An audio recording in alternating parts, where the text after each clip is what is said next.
যখন হাসরের মাঠ কায়েম হবে, সর্বপ্রথম কাকে ডাক দিবে জানেন? সর্বপ্রথম জাগাবেন মুহাম্মাদুর রাসূলুল্লাহ সাল্লাল্লাহু আলাইহি ওয়াসাল্লাম। আমার নবীকে প্রথম জাগাবেন। রাসূল সাল্লাল্লাহু আলাইহি সাল্লাম যখন এই রওজা শরীফ থেকে উঠবেন, উঠেই সাথে সাথে কিতাবের মধ্যে আসছে এভাবে থাবর দিবেন, থাবর দিয়ে বলবেন আইনা উম্মতি, আমার উম্মতগুলা কোথায়? সুবহানাল্লাহ। প্রথম ওইটা প্রথম বাক্যই থাকবে এটা, আইনা উম্মতি, আমার উম্মতগুলা কোথায়? তাদের কি হিসাব নিকাশ হয়ে গিয়েছে? তারা কি জান্নাত জাহান্নামে চলে গিয়েছে? প্রথম কথাই থাকবে এটা, প্রথম কথাই থাকবে।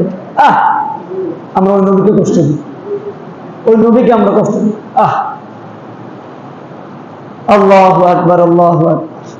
এই জন্য রাসূল সাল্লাল্লাহু আলাইহি ওয়াসাল্লাম বলেছেন, শেষ জামানায় যে উম্মতরা আসবে তারা তো গুনাহ করবে। আল্লাহ